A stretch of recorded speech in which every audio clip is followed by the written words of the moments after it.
салом, хабарҳои радиои озодиро аз рӯзи душанбе 15 феврал тақдим мекунем.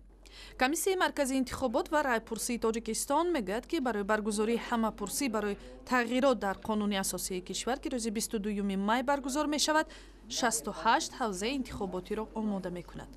Маҷлиси намояндагон палатаи поёнии парлумони Тоҷикистон 22 майи соли ҷориро рӯзи баргузории райпурсӣ барои ворид кардани тағйиру иловаҳо ба қонуни асосӣ эълон кардааст.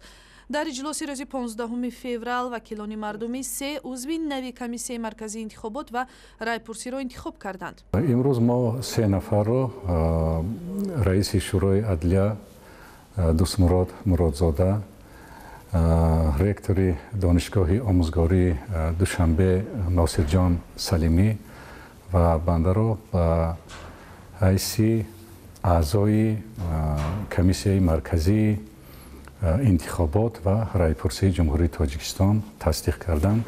рӯзи 22 январ дар иҷлоси навбатии маҷлиси намояндагони Тоҷикистон тарҳи тағйиру иловаҳо ба қонуни асосии Тоҷикистон, ки дар райпурсии умумии халқӣ гузошта шавад, баррасӣ шуда буд. бар асоси ин тарҳ синни довталаб ба мақоми раисаҷумҳурӣ аз 35 то 30 поин оварда шуда, дар сурати тасвиби ин ислоҳ ба Рустами Эмомалӣ, писари калонии раиси ҷумҳурии Тоҷикистон Эмомалӣ Раҳмон, ҳақ медиҳад, ки дар интихоботи президентии соли 2020 номзад шавад.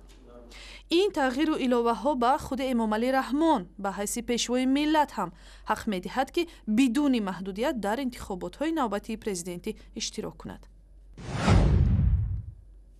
додгоҳи вилояти Хатлон Шаҳриёр Тӯрахонов, сокини 21-солаи деҳаи пахтакори ҷамоати деҳотӣ ба номи Кабуд Сайфиддинови ноҳияи 5-ро ба иттиҳоми узвият дар гурӯҳи тундрави Толибон ба 25 соли зиндон маҳкум кард.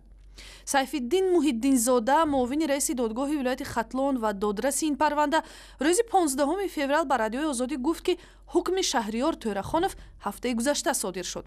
ба гуфтаи ӯ, Шаҳриёр Тӯрахонов моҳи июли соли гузашта аз ноҳияи 5 ғайриқонунӣ марзи кишварро убур карда дар Афғонистон ба гурӯҳи Толибон пайвастааст. афзуд, ин ҷавон муддати 3 моҳ дар Афғонистон тамрини низомӣ гирифта, сипас ба Тоҷикистон баргаштааст. Шаҳриёр Тӯрахонов дар моҳи ноябри соли гузашта аз сӯи мақомоти интизомӣ дар зодгоҳаш боздошт шуд. сар аз 15 феврал Спутник, як торнамои марбут ба гурӯҳи иттилоотии Россия сегодня бо матолиби тоҷикию русӣ боз шудааст. аз дафтари матбуоти оҷонси иттилоотии Россия сегодня дар шаҳри Москав ба радиои Озодӣ иттилоъ доданд, ки торнамои Спутник ба ин оҷонси иттилоотӣ тааллуқ дорад. ҳамзамон ин манбаъ гуфт, ки ба далели ба дарозо кашидани сабти номи ин оҷонсӣ дар вазорати хориҷаи Тоҷикистон, сомонаи хабаргузории Спутник феълан дар хориҷ аз ин кишвар роҳандозӣ шудааст. Сироҷиддин Аслов, вазири корҳои хориҷии Тоҷикистон, рӯзи 4 феврали соли ҷорӣ дар як нишасти хабарӣ дар Душанбе гуфта буд, ки оҷонсии иттилоотии Россия сегодня ба чанд саволи шубҳабарангези онҳо посух надодааст ва бинобар ин то кунун ин хабаргузориро сабти ном накарданд.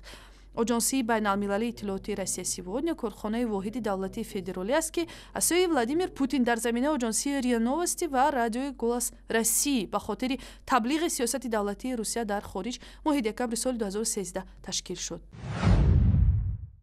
рӯзи ҷумъа дар ҷануби Қазоқистон як мусобиқаи шикорчиён доир шуд.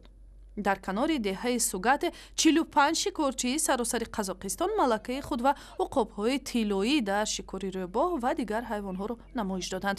уқобҳои тиллоӣ бо фармони шикорчиҳо ба ҳаво хеста, сипас баъди ҳамла болои сайд ба сари даст ва ё китфи соҳибонашон бармегарданд. анъанаи шикор бо паррандаҳои ромшуда дар Қазоқистон, Қирғизистон, Муғулистон ва баъзе мамолики арабӣ вуҷуд дорад.